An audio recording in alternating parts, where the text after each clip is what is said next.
বন্ধুরা, কথায় আছে না, ইট কা জবাব পাথর সে দেনা চাইয়ে।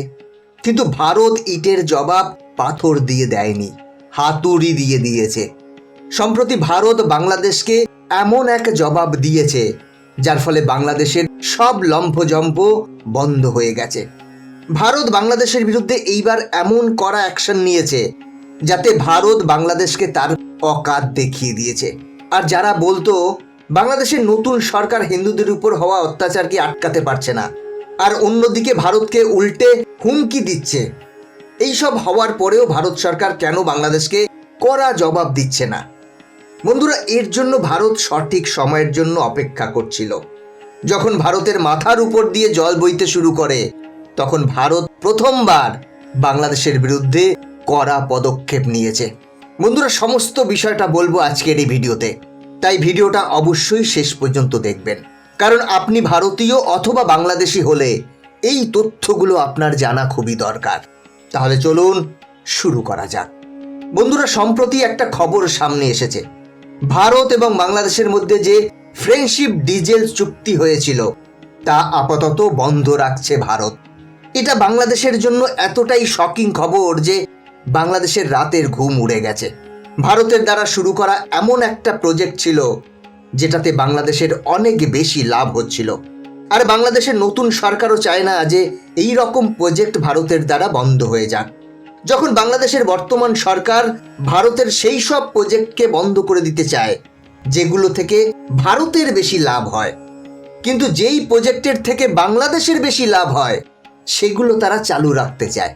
কিন্তু এখানেই ভারত দিয়েছে একটি বড় ঝটকা। বন্ধুরা, বাংলাদেশের জন্য ভারতের দ্বারা এই পাইপলাইন প্রজেক্টকে আচমকাই বন্ধ করে দিয়েছে ভারত, এবং এটা বাংলাদেশের জন্য এতটাই শকিং যে বাংলাদেশের হাওয়া টাইট হয়ে গেছে। কারণ বাংলাদেশ ভাবতেই পারেনি যে ভারত এত বড় পদক্ষেপ নেবে। বন্ধুরা, আপনাদের বলে দিই, এই প্রজেক্ট ভারতের তরফ থেকে বাংলাদেশের লাভের জন্য বিছানো একটা পাইপলাইন, যা ভবিষ্যতে কখনো বাংলাদেশকে ডিজেল ও পেট্রোলিয়াম প্রোডাক্টের জন্য অন্য কোনো দেশের সামনে হাত পাততে হতো না। কারণ বাংলাদেশ এই পাইপলাইনের দ্বারা খুবই সস্তায় ডিজেল ও পেট্রোলিয়াম প্রোডাক্ট ইম্পোর্ট করতে পারত, কারণ ট্রান্সপোর্টেশন কস্ট অনেকটাই কমে যেত।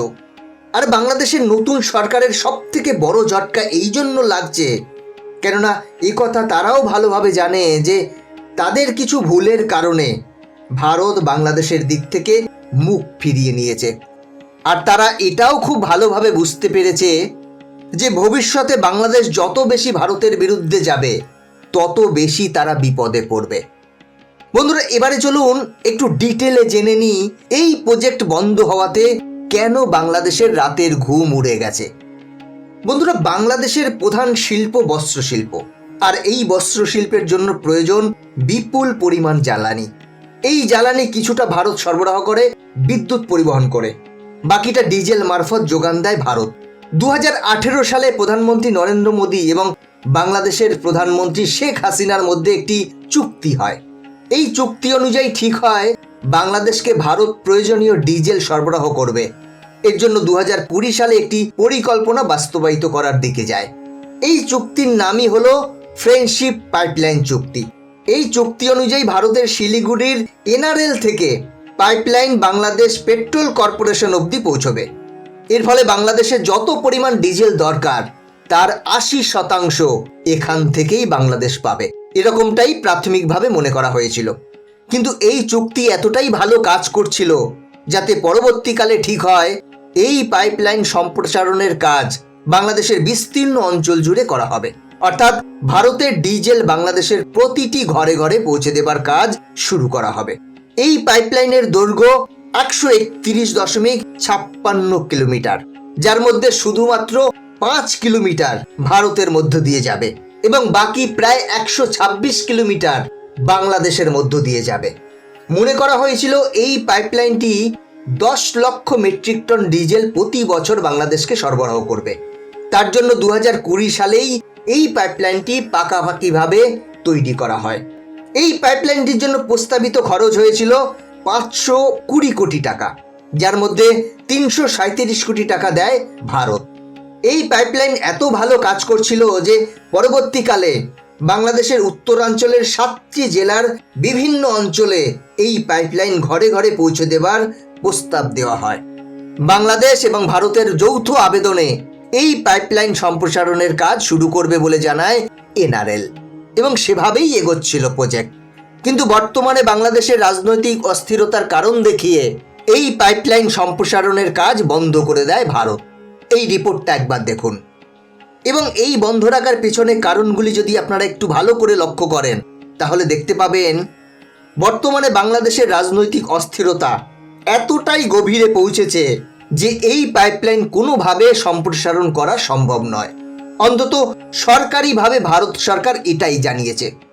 পাশাপাশি ভারত সরকার এটাও বলেছে, যতটা অঞ্চল জুড়ে এই পাইপলাইন বর্তমানে কাজ করছে, এই অঞ্চলে এত ভালো কাজ করছে যে আপাতত বিস্তার লাভ করার কোনো প্রয়োজন নেই। কিন্তু আসল কারণ কি এটাই? বন্ধুরা, বিষয়টা যদি একটু গভীরে গিয়ে দেখেন তাহলেই দেখতে পাবেন তিস্তার চুক্তি থেকে শুরু করে পদ্মা রিলিজ, একাধিক ক্ষেত্রে বাংলাদেশের বর্তমান উপদেষ্টারা বারবার ভারতবর্ষকে নিশানা করেছে, বিভিন্ন মন্তব্য করেছে। ভারতের চিকেন নেক নিয়ে ভারতকে রীতিমতো হুমকি দিয়েছেন। বাংলাদেশের প্রধান উপদেষ্টা মোহাম্মদ ইউনূস, তিনিও ভারতের চিকেন নেক নিয়ে হুমকির সুরে কথা বলেছেন এবং বাংলাদেশের বর্তমান বন্যা পরিস্থিতির জন্য ভারতকে দায়ী করেছেন উপদেষ্টারা। এবং পরিস্থিতি এমন জায়গায় পৌঁছয় যে ভারতকে সরাসরি প্রেস রিলিজ করে বলতে হয় যে বাংলাদেশের বন্যার জন্য ভারত দায়ী নয়, ত্রিপুরার ডোমজুর জল থেকে জল ছাড়া হয়নি। এবং বাংলাদেশের বিভিন্ন মিডিয়া যেভাবে মিথ্যে প্রচার করেছে সেটা নিয়ে ভারত রীতিমতো বিরক্ত। বন্ধুরা, নিঃসন্দেহে ভারত এবং বাংলাদেশের মধ্যে অতীতে সুসম্পর্ক ছিল, কিন্তু বর্তমানে একাধিক উপদেষ্টাদের বক্তব্য শুনলে মনে হবে যে তারা ভারত এবং বাংলাদেশের মধ্যে সুসম্পর্ক বজায় রাখতে চায় না। এই বিষয়ে ভারতের বিদেশমন্ত্রী এস জয়শঙ্কর বলেছেন, পৃথিবীর কোনো প্রতিবেশী দেশের মধ্যে এমন কোনো সমস্যা নেই যা বিতর্ক সৃষ্টি হয় না। অর্থাৎ প্রতিবেশী দেশ মানেই টুকটাক বিতর্ক থাকবে, এটাই স্বাভাবিক। কিন্তু সব ক্ষেত্রেই ভারত বিরোধী মন্তব্য করতে হবে এরকম কোনো মানে নেই। অর্থাৎ বাংলাদেশ সরকারের বর্তমান উপদেষ্টাদের রাজনৈতিক দূরদর্শিতার অভাবই এর জন্য দায়ী।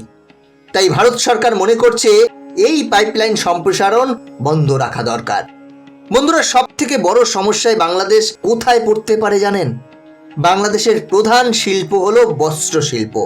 এই বস্ত্র শিল্প জ্বালানি ছাড়া চলবে না। অর্থনৈতিক মন্দা এবং মুদ্রাস্ফীতি ক্রমেই বাংলাদেশকে অন্ধকারের দিকে নিয়ে যাচ্ছে। আর এরকম একটা পরিস্থিতিতে এই বস্ত্র শিল্প যদি জ্বালানির অভাবে কমতে শুরু করে, তাহলে নিঃসন্দেহে ভারতের থেকে বাংলাদেশের ক্ষতি অনেক গুণ বেশি হবে। কারণ বস্ত্র শিল্পই বাংলাদেশের প্রধান আয়ের উৎস। আর বাংলাদেশ যদি চীনের থেকে ডিজেল কেনে, তাহলে ট্রান্সপোর্টেশন কস্ট এতটাই বেশি পড়বে যে দুদিনেই বাংলাদেশের হাওয়া টাইট হয়ে যাবে।